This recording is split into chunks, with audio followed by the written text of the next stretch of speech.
మొన్న పాలమూరులో రైతు పండుగ, నేడు హైదరాబాద్లో ఆరోగ్య ఉత్సవాలు. ఏడాది పాలన పూర్తయిన సందర్భంగా ప్రజా విజయోత్సవాలు నిర్వహిస్తోంది రేవంత్ సర్కార్. ఇందులో భాగంగా ఎన్టీఆర్ మార్గులో ఆరోగ్య ఉత్సవాలను ప్రారంభించారు సీఎం రేవంత్ రెడ్డి. అనంతరం 213 అంబులెన్స్లకు పచ్చజెండా ఊపారు. వైద్య ఆరోగ్య శాఖ బలోపేతం అయితేనే రాష్ట్రం బాగుంటుందని, అత్యధికంగా డాక్టర్లను అందించే రాష్ట్రంగా తెలంగాణను తీర్చిదిద్దుదామని హామీ ఇచ్చారు. ఆరోగ్య శాఖలో ఒక్క ఏడాదిలోనే 14,000 నియామకాలు చేపట్టిన ఘనత తమ ప్రభుత్వానిదని అన్నారు. గత కేసీఆర్ ప్రభుత్వం 10 ఏళ్ల పాటు ప్రజా ఆరోగ్యాన్ని గాలికి వదిలేసిందని సీఎం మండిపడ్డారు. టీజీపీఎస్సీని రాజకీయ పునరావాస కేంద్రంగా మార్చేశారన్నారు. ఇక గ్రామ పంచాయతీ ఎన్నికలు వస్తున్నాయి కనుకనే రాజకీయ డూడు బసవన్నలు వస్తున్నారని, వారిని నమ్మొద్దని సూచించారు రేవంత్ రెడ్డి. మేము పొలిటికల్ రీహాబిలిటేషన్ సెంటర్గా మార్చదలుచుకోలే. పబ్లిక్ సర్వీస్ కమిషన్ అంటే, పబ్లిక్ సర్వీస్ కమిషన్ అనేది ఒక ఉన్నతమైన సంస్థ, ఒక ఉన్నతమైన వ్యవస్థ.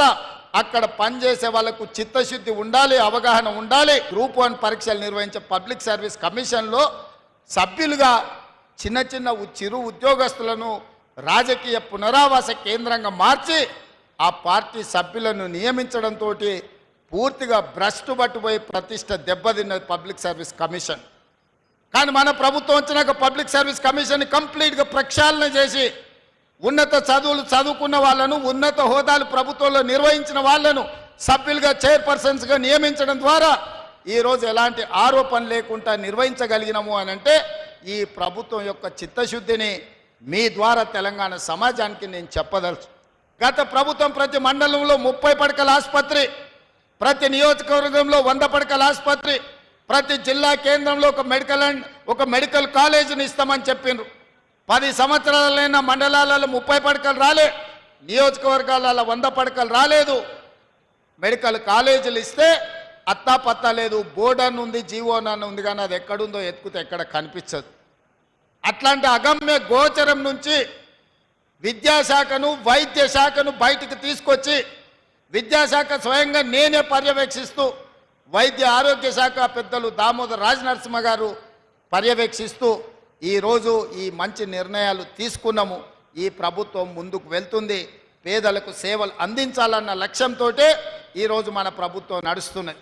25 లక్షల మంది రైతులకు 21,000 కోట్ల రూపాయలు వాళ్ళ ఖాతాలో వేస్తే వాళ్ళ ఖాతాలో కాసులు గలగల అంటుంటే కొంతమంది గుండెల్లో పిడుగులు పడ్డట్టుగా ఫామ్ హౌస్లో పండుకొని బాధపడుతున్నారు. వాళ్ళ బాధకు మందు లేదు.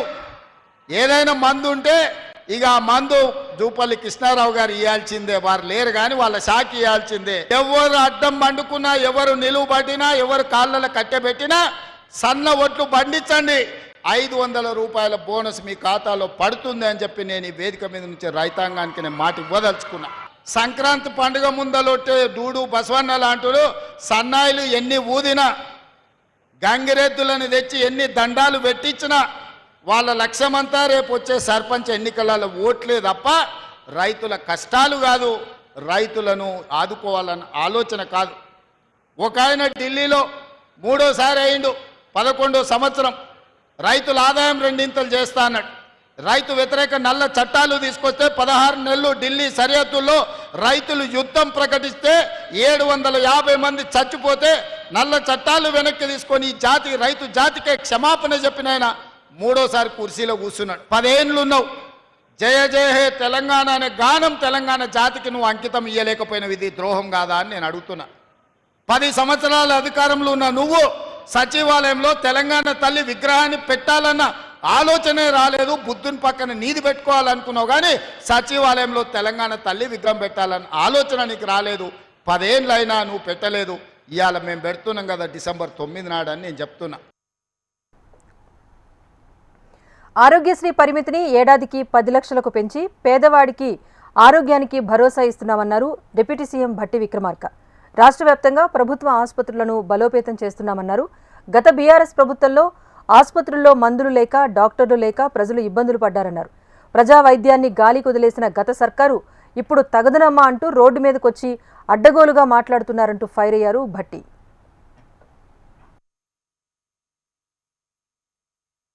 ఈ రాష్ట్ర ప్రభుత్వం అధికారంలోకి రాగానే 10 లక్షల వరకు రాజీవ్ ఆరోగ్యశ్రీ కార్యక్రమాన్ని పెంచి అమలు చేస్తూ ముందుకు పోతూ ఉన్నాం. పేద మధ్యతరగతి కుటుంబాలకు సంబంధించినటువంటి వాళ్ళందరూ కూడా చాలా సంతోషంగా ధైర్యంగా కూడా జీవించగలుగుతూ ఉన్నారు. దాని తోడు ప్రభుత్వానికి సంబంధించినటువంటి ఆసుపత్రులన్నింటినీ కూడా ఎక్విప్మెంట్ బాగా ఇచ్చి, మందులు టెన్షన్గా ఇచ్చి, అక్కడ పనిచేస్తున్నటువంటి వైద్యులకు జీతాలు ఇచ్చి, పనిచేస్తున్నటువంటి పోస్ట్ గ్రాడ్యుయేట్ స్టూడెంట్స్కి స్టైఫండ్ కూడా ఇస్తూ ఈ ప్రభుత్వం వైద్యం మీద ప్రత్యేక దృష్టి సారించి ముందుకు పోతుంది అని చెప్పడానికి సంతోషించడే కాదు, గర్విస్తా ఉన్నాం. ఆరోగ్యశ్రీని పట్టించుకోలే, ప్రభుత్వ దవాఖాలని పట్టించుకోలే, మందుల బిల్లులను పట్టించుకోలే, హాస్పిటల్లో రిక్రూట్మెంట్ చేయలే, డాక్టర్ రిక్రూట్మెంట్ గురించి ఆలోచన చేయలే, నర్సింగ్ స్టాఫ్ గురించి ఆలోచన చేయలేదు. ఏమీ చేయకుండా ప్రజా వైద్యాన్ని గాలికి వదిలేసినటువంటి టీఆర్ఎస్ పార్టీ 10 సంవత్సరాలు పరిపాలన చేసి ఈరోజు తగుదినమ్మ అని బజారు రోడ్డు మీదకి వచ్చి అడ్డగోలుగా మాట్లాడుతూ ఉన్నారు. ఖమ్మం మెడికల్ కాలేజ్ను అన్ని హంగులతో నిర్మిస్తామన్నారు మంత్రి తుమ్మల నాగేశ్వరరావు. 30 నుంచి 40 ఎకరాల్లో మెడికల్ కాలేజ్ ఏర్పాటుకు ప్రభుత్వం నిర్ణయం తీసుకుందని, అందుకు తగిన సూచనలు కూడా అధికారులకు చేసినట్టు తెలిపారు. ఈ నెల 7న ప్రజాపాలన విజయోత్సవాల్లో భాగంగా మెడికల్ కాలేజ్ నిర్మాణానికి శంకుస్థాపన జరుగుతుందన్నారు మంత్రి తుమ్మల. ఈ వైద్య కళాశాల పాత జిల్లా కలెక్టరేట్లో తాత్కాలికంగా ఏర్పాటు చేసుకున్నాం. అయితే అక్కడ భవిష్యత్తుకు సంబంధించినటువంటి బాయ్స్ హాస్టల్స్ కావచ్చు, స్పోర్ట్స్ ప్లేస్ కావచ్చు, ల్యాబులు కావచ్చు, అవసరమైతే రేపు పీజీకి సంబంధించినటువంటి అకామిడేషన్ కూడా కావాలంటే ఇప్పుడే నిర్మాణంలోనే మనం తగు జాగ్రత్తలు తీసుకోవాలి. విశ్వవిద్యాలయంగా కనపడాలి. మెడికల్ కాలేజీ అంటే మనం కాకతీయ మెడికల్ కాలేజీ చూసాం, అదేవిధంగా ఇప్పుడు Gandhi medical college, Osmania medical college, అన్ని సౌకర్యాలు ఉండేటట్టుగా కావాలంటే సుమారు 40 ఎకరాలు కావాలని చెప్పి అడిగారు. మనకు అక్కడ సాధ్యం కాలేదు.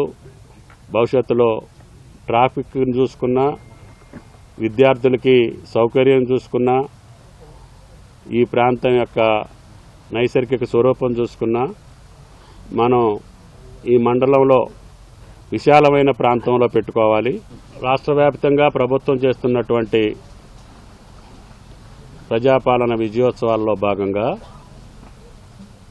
మన జిల్లాలో ప్రధానమైనటువంటి ఈ వైద్య కళాశాల శంకుస్థాపన చేసుకుంటే బాగుంటుందని చెప్పి జిల్లా ప్రజల యొక్క కోరిక మేరకి మంత్రి గారిని అడిగాము. ఈ నెల 7వ తేదీన కాంగ్రెస్ ప్రభుత్వం వైఫల్యాలపై ఛార్జ్షీట్ వేస్తామని బీఆర్ఎస్ నేత హరీష్ రావు తెలిపారు. సీఎంగా బాధ్యతలు చేపట్టాక కూడా రేవంత్ రెడ్డి ఒక్కోసారి ఒక్కోలా మాట్లాడుతున్నారంటూ ఆరోపించారు. పూటకో మాట మార్చడంలో సీఎం రేవంత్ రెడ్డి దిట్ట అని, 2 నాల్కల ధోరణి సమాజానికి చాలా నష్టమన్నారు హరీష్ రావు. సరే, ఏడాది పాలనలో భాగంగా డీటెయిల్డ్గా బీఆర్ఎస్ పార్టీ తరఫున 7వ తారీఖు నాడు ఈ ప్రభుత్వ వైఫల్యాలపైన ఛార్జ్షీట్ వేస్తాం. కానీ ఈరోజు ఈ ఏడాది కాలంలో రేవంత్ రెడ్డి యొక్క డబుల్ స్టాండర్డ్స్, రేవంత్ రెడ్డి గారి యొక్క 2 నాల్కల ధోరణి, ప్రతిపక్షంలో ఒక మాట, అధికారంలోకి వచ్చిన తర్వాత ఆయన మాట మార్చిన తీరు కావచ్చు, ఈవెన్ కొన్ని సందర్భాల్లో ముఖ్యమంత్రిగానే ముందొక మాట తర్వాత ఒక మాట, అంటే ముఖ్యమంత్రిగా బాధ్యతలు చేపట్టిన తర్వాత కూడా ఆయన మాట మార్చిన తీరు, ఇట్లా ముఖ్యమంత్రి గారు ఏంటంటే ప్రజలను ఏ రకంగా ఆయన మోసం చేస్తున్నారు, వంచిస్తున్నాడు, ఆయన నైజం అంటే ఉన్నది ఉన్నట్టుగా కుల్లం కుల్లా ప్రజల ముందు ఆయనకు నిజస్వరూపాన్ని బయటపెట్టే ప్రయత్నం చేస్తున్నాం ఈరోజు. అయితే ఈ 2 నాల్కల వైఖరికి ఎవరు నిదర్శనమని రాష్ట్రంలో ఎవరిని అడిగినా కూడా స్పష్టంగా నిస్సందేహంగా చెప్తారు ఆయన ఎవరు అంటే రేవంత్ రెడ్డి, మన రాష్ట్ర ముఖ్యమంత్రి. డబుల్ ఎడ్జ్డ్ నైఫ్తోనైనా కొంత జాగ్రత్తగా ఉండొచ్చు, కానీ డబుల్ టంగ్ లీడర్లతో చాలా డేంజర్, సమాజానికి చాలా నష్టం వాళ్ళతో. డబుల్ స్టాండర్డ్స్ అంటే ఒక విషయం పైన నిన్నొక మాట మాట్లాడడం, ఈరోజు ఒక మాట మాట్లాడడం, రేపు ఒక మాట మాట్లాడడం, ఇది డబుల్ స్టాండర్డ్స్. నిన్నొక మాట, నేడొక మాట, రేపు ఒక మాట. ఇందులో రేవంత్ రెడ్డి గారు పిహెచ్డి చేసిండు, మాట మార్చడంలో, పూటకో మాట మాట్లాడడంలో పిహెచ్డి చేసిండు రేవంత్ రెడ్డి గారు. తెలంగాణలో సీఎం రేవంత్ పోలీసులతోనే పాలన సాగిస్తున్నారని అన్నారు మాజీ మంత్రి జగదీష్ రెడ్డి. తమ పార్టీ నేతలు ప్రజల పక్షాన మాట్లాడేందుకు వెళ్తే పోలీసులతో అడ్డుకునే ప్రయత్నం చేస్తున్నారని విమర్శించారు. గురుకులాలు అద్భుతంగా ఉన్నాయంటున్న సీఎం రేవంత్ స్కూళ్లలో పరిస్థితులపై అధ్యయనం చేస్తామంటే ఎందుకు భయపడుతున్నారంటూ ప్రశ్నించారు జగదీష్ రెడ్డి. విద్యార్థులకు అన్నం పెట్టలేని దద్దమ్మ ప్రభుత్వం అంటూ కాంగ్రెస్పై విమర్శలు గుప్పించారు. పని చేయనీయకుండా అసలు ప్రభుత్వ శాఖలతో పని చేయించే దమ్ము లేక కేవలం ఒక పోలీస్ శాఖతోనే ప్రభుత్వాన్ని నడిపే పరిస్థితిలో ఎంత బలహీనమైన ప్రభుత్వమో తేలిపోయింది రేవంత్ రెడ్డి ప్రభుత్వం. చాలా బాగుంది మా ప్రభుత్వ పరిపాలన అని సంబరాలు చేస్తున్నారు. చేసుకోండి, మీ సంబరాల జోలికి మేమేం రాలే, ప్రజలు చెప్తారు దానికి తీర్పు. కానీ మేము పోదలుచుకున్న స్కూళ్ళలో పోయి మేము ఉన్నటువంటి పరిస్థితులు తీసుకొచ్చి చెప్తాం మీకు అని అంటే ఎందుకు భయం వేస్తుంది రేవంత్ రెడ్డికి? వీళ్ళు నువ్వు అనుకున్నట్టు గొప్పగానే ఉంటే అదే చెప్తారు కదా మా వాళ్ళు వచ్చి. రేవంత్ రెడ్డి మమ్మల్ని మోనేవును ఓకే, కానీ పిల్లలే వస్తున్నారు కదా రోడ్ల మీదకి. రేవంత్ రెడ్డి మా టీఆర్ఎస్వి పిల్లలనే స్కూల్ లోపలికి అడుగుపెట్టనిచ్చే పరిస్థితిలో లేడు అని అంటే ఆ స్కూల్లో. సిద్దిపేట జిల్లా బండ తిమ్మాపూర్లో 1000 కోట్ల రూపాయలతో నిర్మించిన కోకోకోలా కంపెనీని సీఎం రేవంత్ రెడ్డి ప్రారంభించారు. అనంతరం ప్లాంట్లో కలిగి తిరిగారు. కూల్ డ్రింక్ తయారీ వివరాలను అక్కడి సిబ్బందిని అడిగి తెలుసుకున్నారు. రేవంత్ రెడ్డి సీఎంగా బాధ్యతలు చేపట్టిన తర్వాత గజ్వేల్ నియోజకవర్గంలో పర్యటించడం ఇదే తొలిసారి. కాకినాడ పోర్టు కేంద్రంగా జరుగుతున్న బియ్యం అక్రమ రవాణాపై సమగ్ర విచారణను ఆదేశించాలని సీఎం చంద్రబాబును డిప్యూటీ సీఎం పవన్ కళ్యాణ్ కోరారు. రాష్ట్రంలో గడిచిన 5 ఏళ్లలో బియ్యం మాఫియా చెలరేగిపోయిందని, దేశ భద్రతకు సైతం ముప్పు వాటిల్లేలా ఈ స్మగ్లింగ్ సాగిందని సీఎంకు వివరించారు డిప్యూటీ సీఎం. ఉండవల్లిలోని సీఎం చంద్రబాబు నివాసంలో సుమారు 2 గంటల పాటు పవన్ కళ్యాణ్ భేటీ అయ్యారు. కాకినాడ కేంద్రంగా విదేశాలకు బియ్యం అక్రమ రవాణా అంశంపై ప్రధానంగా చర్చించారు. చిత్తూరు నుంచి శ్రీకాకుళం వరకు ఒక పెద్ద నెట్వర్క్ ఏర్పాటు చేసుకుని కోట్ల ప్రజాధనాన్ని కొల్లగొడుతున్నారని అన్నారు. గడిచిన 3 ఏళ్లలో ఒక్క కాకినాడ పోర్టు నుంచే 48,537 కోట్ల రూపాయలు విలువ చేసే బియ్యం ఎగుమతి కావటం మాఫియా విపరీత ధోరణికి నిదర్శనంగా ఉందని పేర్కొన్నారు పవన్ కళ్యాణ్. రాష్ట్రంలో రేషన్ మాఫియాకు కళ్లెం వేసే దిశగా కఠిన నిర్ణయాలు తీసుకోవాలని విజ్ఞప్తి చేశారు పవన్.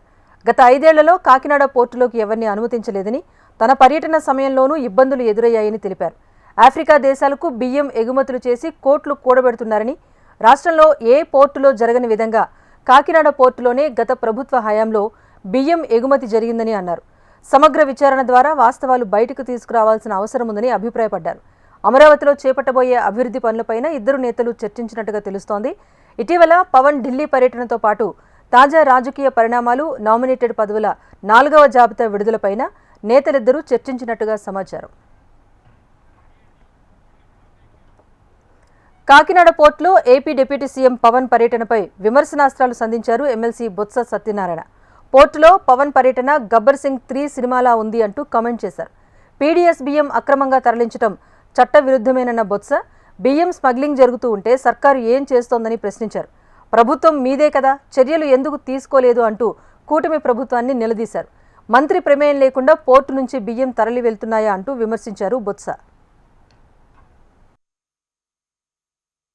డిప్యూటీ సీఎం గారు కాకినాడ వెళ్ళడం ఏదో పోర్టు వ్యవహారం అదొక అంతా మన అంటే పాపం ఆయన ఫీల్ అవుతాడు ఏంటో నాకు తెలియదు. కానీ దయచేసి ఇది విట్టిగా చెప్తున్నాను, ఇదేమి చెప్తాను. ఎందుకంటే ఇంతకుముందు మా బండ్ల గణేష్ ఉండేవాడు, ఒక సినిమా తీసాడు, ఏది మన గబ్బర్ సింగ్ 1, గబ్బర్ సింగ్ 2 అని. ఇప్పుడు 3 నాకు అది జ్ఞాపకం వచ్చింది. ఎందుకని చెప్తున్నానంటే ఏదైనా ఒక కార్యక్రమాన్ని చేస్తున్నప్పుడు ఒక నిర్దిష్టమైన ఆలోచన ఉండాలి. అక్కడ నుంచి కాకినాడ పోర్ట్ నుంచి ఏది పీడిఎస్ రైస్ వచ్చి వెళ్ళిపోతున్నాయి, ఓకే, తప్పది, చట్టవిరుద్ధం, దాన్ని ఎవరు ఉపేక్షించకూడదు, దాన్ని ఎవరు కూడా సమర్థించకూడదు. ఎస్ చేయండి, యాక్షన్ తీసుకోండి, ప్రభుత్వం మీదే కదా. నాకు అర్థం అవట్లే, ఆ మంత్రి అక్కడ ఎవరు ఎమ్మెల్యే ఉంటే నువ్వు ఎలాగ అడ్జస్ట్ అయిపోతావు. ఎమ్మెల్యే అడ్జస్ట్ అయిపోయిన ప్రతి మంత్రి ఉన్నాడు, మంత్రి చేతకనవాడా? ఇది మంత్రిని ఎందుకు అడ్జస్ట్ అయిపోయి అడగలేదు? మంత్రి తెలియకుండా, మంత్రి కన్సర్న్ లేకుండా, మంత్రి తాలూకా ప్రమేయం లేకుండా ఆ కార్యక్రమం జరుగుతుందా? డిఎస్ఓలు, డిఎంలు అందరూ ఎవరు కంట్రోలు? నేను 15 సంవత్సరాలు మంత్రి చేశాను కదా, నాకు తెలియదా? ఏంటిది? ఏమైనా చట్టవిరుద్ధంగా ఏం చేస్తే వాళ్ళ మీద చర్యలు తీసుకోండి, ప్రభుత్వం మీదే కదా. దౌర్జన్యాలు, దుర్మార్గ పనులు అయితే చర్యలు తీసుకోండి. 5 సంవత్సరాలు మీకు చేద్దాం, 6 నెలలు అయింది, ఇంకో 6 నెలలు ఉంది కదా, చట్టాలు ఉన్నాయి కదా, రాజ్యాంగం ఉంది కదా. ఎందుకంటే ఎక్స్పోర్ట్ ఇంపోర్ట్లు పోర్టులు చేస్తేనే అందులోనే మంది రైస్ బౌల్ ఆఫ్ ఇండియా, మంది రైస్ బౌల్, మంది పంట బయటికి వెళ్ళాలి, కరెక్టే. కానీ వెళ్ళాలంటే దొంగతనంగా దొంగ బియ్యం వెళ్ళిపోవాలా కాదు కదా, దానికి ఎవరు సమర్థించం కదా. ఎవరి మీద చర్యలు తీసుకున్నారు? అవి లేకుండా ఇప్పుడు వచ్చి ఆ పోర్ట్ వచ్చి ఎంత తీసుకోండి, ఈ పోర్ట్ ఎంత, మనకెందుకంట ఆ పోర్ట్లో తీసుకుంటే ఆయాలు పెట్టుకోమనండి. ఒకవేళ ఏమైనా చట్ట వ్యతిరేకంగా జరిగితే ఒకవేళ ప్రభుత్వ ఇంటర్వ్యూన్స్ అవసరం అనుకుంటే చేసుకోండి, ఎవడొద్దన్నాడు? మంగళగిరిలో 2 తెలుగు రాష్ట్రాల సీఎస్లు సమావేశమయ్యారు. ఏపీఐఐసీ కార్యాలయంలో 2 రాష్ట్రాల సీఎస్లు అధికారులు భేటీ అయ్యారు. 2 రాష్ట్రాల మధ్య దశాబ్ద కాలంగా అపరిష్కృతంగా ఉన్న అంశాలపైన చర్చించారు. అయితే ఎలాంటి నిర్ణయం తీసుకోకుండానే ఈ భేటీ ముగిసినట్టుగా తెలుస్తోంది. విభజనకు సంబంధించిన అంశాలపై చర్చించేందుకు మరోసారి భేటీ కావాలని నిర్ణయం తీసుకున్నట్టుగా అధికారులు తెలిపారు. ఏపీ నుంచి తెలంగాణ ఎక్సైజ్ శాఖకు రావాల్సిన నిధులపై అధికారుల మధ్య చర్చ జరిగినట్టుగా తెలుస్తోంది.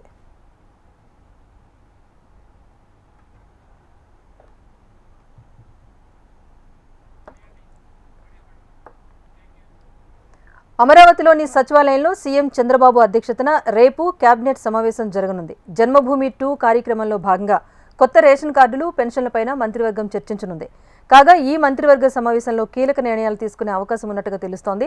కొత్త రేషన్ కార్డ్స్తో పాటు పెన్షన్ దరఖాస్తుల మార్గదర్శకాలపై కూడా నిర్ణయం తీసుకోనున్నారు. ఇక డిప్యూటీ సీఎం పవన్ కళ్యాణ్ లేవనెత్తిన బియ్యం మాఫియా అంశంపైన మంత్రివర్గంలో చర్చించి తదుపరి కార్యాచరణపైన నిర్ణయం తీసుకుంటారని తెలుస్తోంది. జన్మభూమి నిర్వహణపై కేబినెట్ భేటీలో చర్చించి కార్యాచరణను ఖరారు చేయనున్నారు. మహిళలకు ఉచిత బస్ పథకంపైన కేబినెట్ చర్చించనుంది.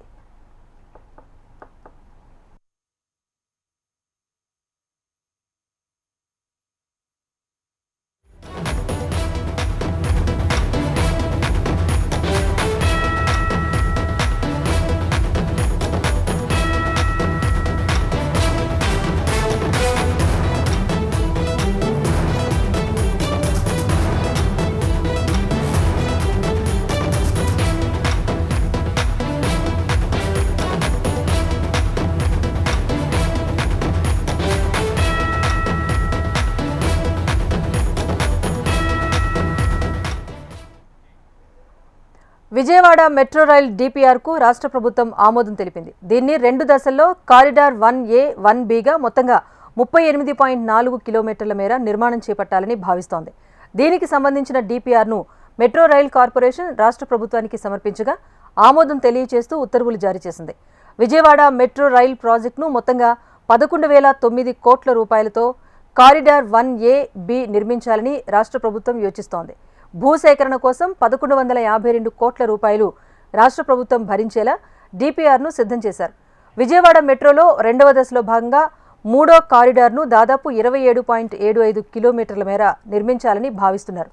1A కారిడార్లో భాగంగా గన్నవరం నుంచి పండిట్ నెహ్రూ బస్టాండ్ వరకు, 1Bలో భాగంగా పండిట్ నెహ్రూ బస్టాండ్ నుంచి పెనమలూరు వరకు, 2వ కారిడార్ పండిట్ నెహ్రూ బస్టాండ్ నుంచి అమరావతి వరకు, ఇక 3వ కారిడార్ను 2 దశల్లో నిర్మించాలని రాష్ట్ర ప్రభుత్వం నిర్ణయించింది. ఈ మేరకు విశాఖ, విజయవాడ నగరాల్లో మెట్రో రైల్ ప్రాజెక్టులకు సంబంధించి డీపీఆర్ను ఆమోదిస్తూ పురపాలక శాఖ కార్యదర్శి కన్నబాబు ఉత్తర్వులు జారీ చేశారు. దీనికి సంబంధించి అప్డేట్ మా ప్రతినిధి కాంతి అందిస్తారు. కాంతి, మొత్తానికి మెట్రో రైల్ పరుగులు పెట్టబోతోందా విజయవాడలో? దీనికి సంబంధించి ప్రభుత్వం ప్రతిపాదన చేసిన డీపీఆర్కి సంబంధించిన డీటెయిల్స్ ఏంటి? Rajeshwari, Vijayawada metro rail DPR కి రాష్ట్ర ప్రభుత్వం ఆమోదం తెలిపింది. అయితే 2 దశల్లో కారిడార్ A1, కారిడార్ 1Bగా మొత్తం 38.4 కిలోమీటర్ల మేర నిర్మాణం చేపట్టాలని భావిస్తోంది. అయితే గత ప్రభుత్వం టీడీపీ ప్రభుత్వ హయాంలో 2014 నుంచి 19 వరకు మెట్రో రైల్ కి సంబంధించినటువంటి డిపిఆర్ సిద్ధం చేసినప్పటికీ తర్వాత ప్రభుత్వం మారడంతో మెట్రో రైల్ అనేది పట్టాలు ఎక్కలేదని చెప్పాలి. అయితే ఇప్పుడు మళ్ళీ కూటమి ప్రభుత్వం వచ్చిన తర్వాత మెట్రో రైల్ ప్రాజెక్టుకి సంబంధించి కేంద్రంతో సంప్రదింపులు జరిపిన తర్వాత మెట్రో రైల్ ప్రాజెక్ట్ ను అందుబాటులోకి తీసుకురావాలని భావిస్తూ ముందుకు వెళ్ళింది. ఈ నేపథ్యంలో భూసేకరణ కోసం కూడా 1152 కోట్ల రూపాయలు రాష్ట్ర ప్రభుత్వం భరించేలాగా ప్రస్తుతం ఈ ఫస్ట్ ఫేజ్ లో నిర్మించేటువంటి దానికి సంబంధించి డిపిఆర్ ని సిద్ధం చేసింది. అలాగే మరొక 2వ దశలో భాగంగా 27.5 కిలోమీటర్లు నిర్మించాలనే ఆలోచనలో ప్రస్తుతం అయితే ప్రభుత్వం ఉంది. ఈ నేపథ్యంలో మెట్రో రైల్ శరవేగంగా ఏదైతే అభివృద్ధి చెందుతున్నటువంటి అమరావతి నగరానికి కనెక్టివిటీ చేస్తూ ఇప్పటికే విజయవాడ సిటీ నుంచి వెళ్లాలంటే చాలా ట్రాఫిక్ ఇబ్బందులు ఎదురవుతున్న నేపథ్యంలో మెట్రో కనుక అందుబాటులోకి వచ్చినట్లయితే చాలా వరకు ట్రాఫిక్ నియంత్రించవచ్చు. అలాగే కొత్త ఇండస్ట్రీస్ వస్తున్నాయి కాబట్టి జాబ్స్ చేసుకునే వాళ్ళకి కూడా ఈజీగా ఉంటుందనే ఉద్దేశంతో మెట్రో రైల్ ప్రాజెక్ట్ ని ముందుగా పూర్తి చేయాలని ప్రభుత్వం భావిస్తోంది. దీనికి సంబంధించినటువంటి ప్రాజెక్ట్ ని డిపిఆర్ అంతా కూడా కేంద్రానికి పంపించి రాష్ట్ర ప్రభుత్వం ఆమోదించిన తర్వాత కేంద్రానికి పంపించి అక్కడి నుంచి పనులైతే ప్రారంభించేందుకు రాష్ట్ర ప్రభుత్వం సన్నాహాలు చేస్తుంది. Rajeshwari. Right, thank you Kanthi. Liquor అక్రమాలపై కఠిన చర్యలకు ఉపక్రమించింది ఏపీ ప్రభుత్వం. మద్యం షాపుల్లో ఎంఆర్పీ కంటే ఎక్కువ ధరకు లిక్కర్ను విక్రయిస్తే 5 లక్షల రూపాయల భారీ జరిమానా విధిస్తూ నోటిఫికేషన్ జారీ చేసింది. ఇక రెండోసారి కూడా అదే తప్పు చేస్తే మద్యం దుకాణం లైసెన్స్ రద్దు చేయాలని నిర్ణయం తీసుకుంది. అలాగే మద్యం దుకాణం పరిధిలో బెల్ట్ షాపులు నిర్వహించిన 5 లక్షల రూపాయల జరిమానా విధిస్తామని తెలిపింది. ఏపీ ఎక్సైజ్ చట్టం సెక్షన్ 47(1) ప్రకారం ఈ నోటిఫికేషన్ జారీ చేసింది సర్కార్. ఇదే నిబంధనలు బార్ లైసెన్సులకు వర్తిస్తాయని పేర్కొంది. విశాఖలో భూ కబ్జాలు ఆక్రమణలపైన దృష్టి పెట్టామని ఏపీ హోంమంత్రి వంగలపూడి అనిత తెలిపారు. కూటమి ప్రభుత్వంతో విశాఖ శరవేగంగా అభివృద్ధి చెందుతుందన్నారు. విశాఖలో జరిగిన క్రెడాయ్ ప్రాపర్టీ షో ముగింపు వేడుకల్లో మంత్రి పాల్గొన్నారు. 5 ఏళ్లలో భవన నిర్మాణ రంగం ఎన్నో ఇబ్బందులకు గురైందని మంత్రి అనిత గుర్తు చేశారు. యాక్చువల్గా విశాఖపట్నం అనేసరికి ఒక డెవలప్మెంట్కి ఒక మారుపేరుగా ఉంటుంది. స్మార్ట్ సిటీ ఇవన్నీ పక్కన పెడితే ఒక ప్రశాంతమైన వాతావరణంలో విశాఖపట్నం ఉంటుంది అని అందరికీ కూడా తెలిసిన సత్యం. ఎక్కడెక్కడ ఎవరెవరున్నా ఎన్ని హౌసెస్ ఉన్నా విశాఖపట్నంలో ఒక చిన్న ఇల్లు కట్టుకోవాలి అనే ఒక చిన్న కోరిక అయితే చాలా మందిలో ఉంటుంది. ఈరోజు లాస్ట్ 5 yearsలో మీకు చాలా ఇబ్బందులు ఎదుర్కొన్నారు. ఎన్ని ఇబ్బందులు అంటే కనీసం శాండ్ కూడా లేని పరిస్థితుల్లో చాలామంది డెవలపర్స్ కూడా డెవలప్మెంట్కి తీసుకునే బిల్డర్స్ తిరిగి అమౌంట్స్ కట్టుకోలేక తనపై నమోదైన కేసులను క్వాష్ చేయాలని ఆర్జీవీ దాఖలు చేసిన పిటిషన్పై ఏపీ హైకోర్టు విచారణ జరిపింది. తదుపరి విచారణ వచ్చే సోమవారానికి వాయిదా వేసింది. అప్పటి వరకు తొందరపాటు చర్యలు తీసుకోవద్దని హైకోర్టు ఆదేశాలు జారీ చేసింది. వివరాలు సమర్పించాలని పోలీసులను ఆదేశించింది. ఆర్జీవీపై సోషల్ మీడియా వేదికగా అనుచిత వ్యాఖ్యలు, ఫోటో మాఫింగ్ పోస్టులు చేశారు అంటూ కేసు నమోదైంది. వర్మపై రాష్ట్ర వ్యాప్తంగా 3 జిల్లాల పరిధిలో పలు స్టేషన్లలో కేసులు నమోదయ్యాయి. ఇదే కేసులో ఆర్జీవీ హైకోర్టులో బెయిల్ పిటిషన్ దాఖలు చేశారు. ఫెంజాల్ తుపాను తమిళనాడు, పుదుచ్చేరిలను అతలాకుతలం చేసేసింది. ఆదివారం తీరాన్ని తాకిన తుపాను కుండపోత వర్షంతో విరుచుకుపడింది. ఫలితంగా తమిళనాడు, పుదుచ్చేరిలలో వాగులు, చెరువులు ఉప్పొంగి ప్రవహిస్తున్నాయి. పలు ప్రాంతాల్లో ఇళ్లలోకి వరద చేరుకుంది. రహదారులన్నీ చెరువులను తలపిస్తున్నాయి. తమిళనాడులోని కృష్ణగిరి జిల్లా దారుణంగా దెబ్బతింది. ఏకధాటిగా 14 గంటలకు పైగా భారీ వర్షాలు కురిశాయి అక్కడ. ఈ నేపథ్యంలో ఉత్తంగిరి బస్టాండ్లోని పలు బస్సులు, కార్లు వరద ప్రవాహానికి కొట్టుకుపోయాయి. ఇక తమిళనాడు వ్యాప్తంగా 7,000 మందికి పైగా ప్రజలను సురక్షిత ప్రాంతాలకు తరలించినట్టు సీఎం ఎంకే స్టాలిన్ తెలిపారు. 147 శిబిరాల్లో వారికి ఆశ్రయం కల్పిస్తున్నట్లు తెలిపారు. మరోవైపు తమిళనాడు, పుదుచ్చేరిలోని వరద ప్రాంతాల్లో చిక్కుకున్న ప్రజల్ని తరలించేందుకు సహాయక చర్యలు కొనసాగుతున్నాయి. పుదుచ్చేరి, కృష్ణానగర్లోని కొన్ని ప్రాంతాల్లో నీటి మట్టం దాదాపు 5 అడుగులకు పెరిగింది. దీంతో సుమారు 500 ఇళ్లలోని నివాసితులు వరదల్లో చిక్కుకుపోయారు. వీరిలో 100 మందికి పైగా వ్యక్తులను ఆర్మీ రక్షించిందని అధికారులు తెలిపారు. ములుగు జిల్లా వాజేడు ఎస్ఐ హరీష్ ఆత్మహత్య ఘటన తీవ్ర కలకలం రేపుతోంది. పూసూరు గోదావరి బ్రిడ్జ్ సమీపంలోని ఫెరిడో రిసార్ట్లో తుపాకీతో కాల్చుకుని హరీష్ సూసైడ్ చేసుకున్నారు. నిన్న ఉదయం ఒంటరిగా వెళ్లిన ఎస్ఐ హరీష్ ఎప్పటికీ తిరిగి రాకపోవడంతో ఫెరిడో రిసార్ట్ సిబ్బందికి అనుమానం వచ్చి వెళ్లి చూడగా రిసార్ట్లోని బెడ్పై విగతజీవిగా పడి ఉన్నారు ఎస్ఐ హరీష్. వెంటనే విషయాన్ని వాజేడు పోలీసులకు ఇన్ఫార్మ్ చేశారు.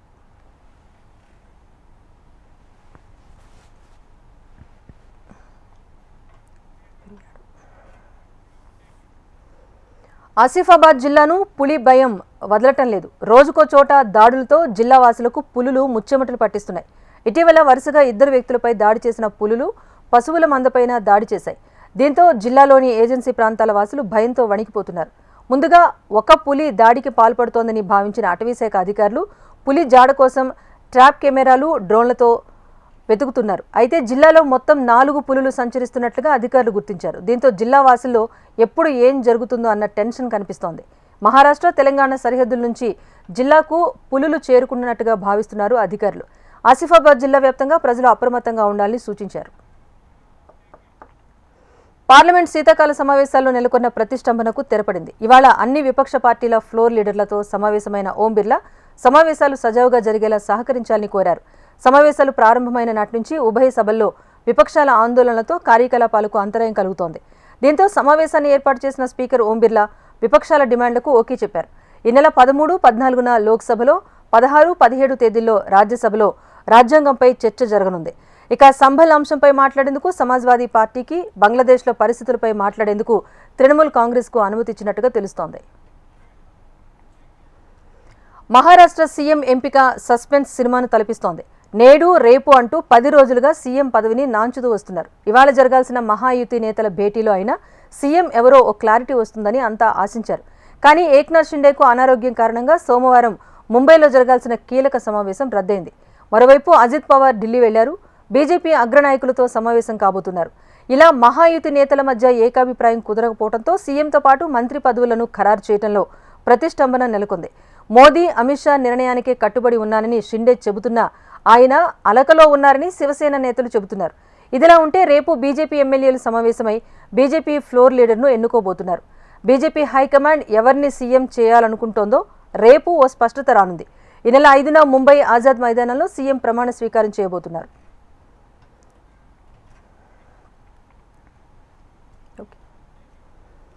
శీతాకాల పార్లమెంట్ సమావేశాలు జరుగుతున్న వేళ ఢిల్లీ శివార్లో రైతులు మళ్లీ ఉద్యమ బాట పట్టారు. సమస్యల పరిష్కారం కోసం చలో పార్లమెంటుకు పిలుపునిచ్చారు. యునైటెడ్ కిసాన్ మోర్చా ఢిల్లీ మార్చ్ ప్రకటించింది. జెండాలు చేతపట్టి భారీ ఎత్తున ర్యాలీలో పాల్గొన్నారు రైతులు. నోయిడా నుంచి రైతులు ఢిల్లీకి పాదయాత్ర చేస్తున్నారు. ఈ క్రమంలో గ్రేటర్ నోయిడా ఎక్స్ప్రెస్ వేను పూర్తిగా దిగ్బంధించారు. ఈ నిరసనతో దాదాపు 10 కిలోమీటర్ల మేర ట్రాఫిక్ నిలిచిపోవడంతో ఆ ప్రాంతంలో వాహనాల రాకపోకలకు తీవ్ర అంతరాయం కలుగుతోంది. కొత్త వ్యవసాయ చట్టాల ప్రకారం పరిహారం, ప్రయోజనాల కోసం రైతు సంస్థలు తమ 5 ప్రధాన డిమాండ్లను అమలు చేయాలని కోరుతున్నాయి. ఎన్డీఏ ఎంపీలతో కలిసి ది సబర్మతి రిపోర్ట్ సినిమాను వీక్షించారు ప్రధాని మోదీ. పార్లమెంట్లోని బాలయోగి ఆడిటోరియంలో స్పెషల్ స్క్రీనింగ్ ద్వారా సినిమాను తిలకించారు. ప్రధాని వెంట హోంమంత్రి అమిత్ షా కూడా ఉన్నారు. 2002లో గోద్రా రైల్ దగ్ధం ఘటన ఆధారంగా ది సబర్మతి రిపోర్ట్ సినిమా తెరకెక్కింది.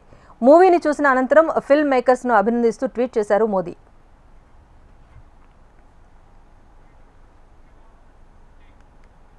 ఇది prime time news update. Keep watching HM TV. వార్త ఆగదు, నిజం దాగదు.